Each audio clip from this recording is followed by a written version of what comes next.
Social Media Marketing Simplified with Arit here. And in this video, we're going to talk about social media integration. So what that means is we're going to give you some tips that will allow followers from one social media platform to cross over to another social media platform of yours. So we're going to be talking about connecting your social media platforms together and also linking it back to your website and vice versa. So something really simple, but it's going to be quite effective for you in terms of allowing your followers to connect with you in different ways. And also, it also provides, when you're doing this whole spider web of links, you're also providing more link juice for the search engines, which will give new people, which will create doors for new people to find you as well.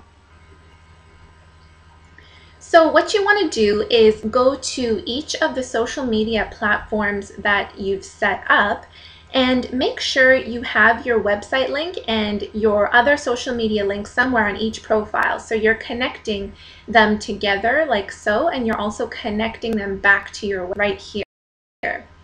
So there's different ways you can do this depending on each platform and what your priorities are. So let me show you an example. I'm just going to go to the Essetino Facebook page here and show you. So for example, on the Essetino Facebook page, you saw I had my website address in the About section right here. And I also have a link back to my website in the form of a Facebook tab or an app.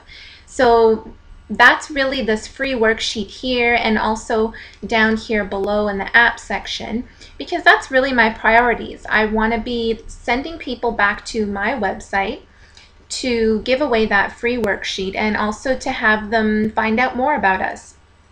So I've really placed emphasis on putting those links here in the front page. And then you see I'm linking to my Pinterest and YouTube accounts down here below in the app section and also right here. So you see Pinterest, and then there's videos and YouTube and all that kind of stuff here.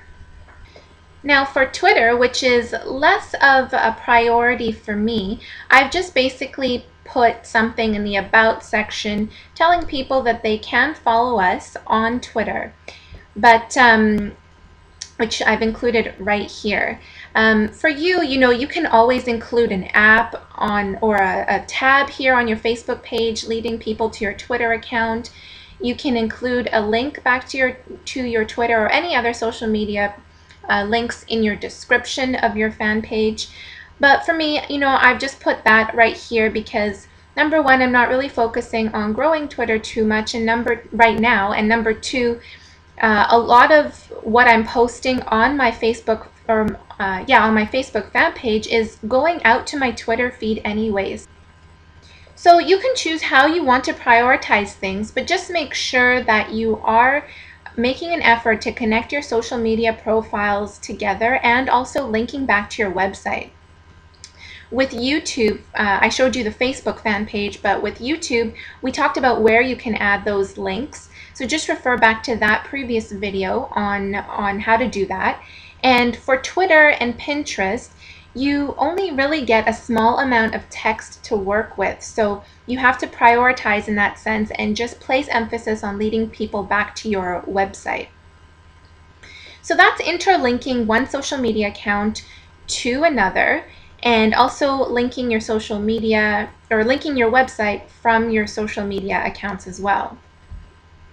Another thing you should be doing if you're not already is including all of your social media icons on your website so people from there can stay in touch with you and connect with you using whichever platform they prefer. So you want to include linkable icons to your social media profiles in a place that's always visible. So I recommend having it right on the home page, or if you have a sidebar throughout your site, make sure it's near the top of your sidebar somewhere where they can connect with you. And I'll just show you here what it looks like on our site. This is just the blog page, so we have our social media icons in the sidebar.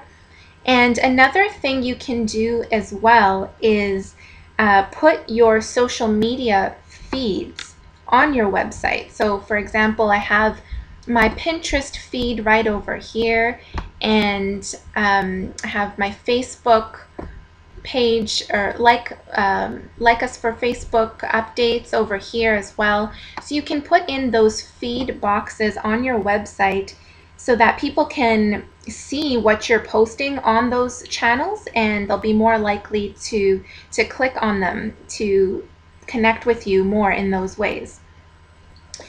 I recommend staying away from using plain text to link to your profiles, which isn't as effective. You know, people are very visual, so you want to include those icons and those feeds to really entice them to connect with you. What I mean by text is just like, for example, I saw someone's contact page which had just in text saying follow me on Twitter or like my Facebook page, and it was written out in text, and it was a clickable link back to those social media pages. That's, you know, that's really not as enticing as putting a picture to the call to action. So make sure you use those icons and those feeds as well.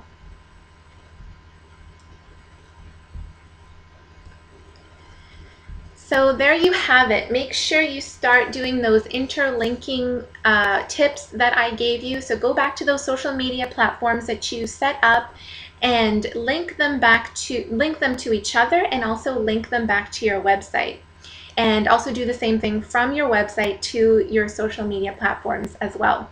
All right, that's all for this video, and I will see you guys in the next one. Bye for now.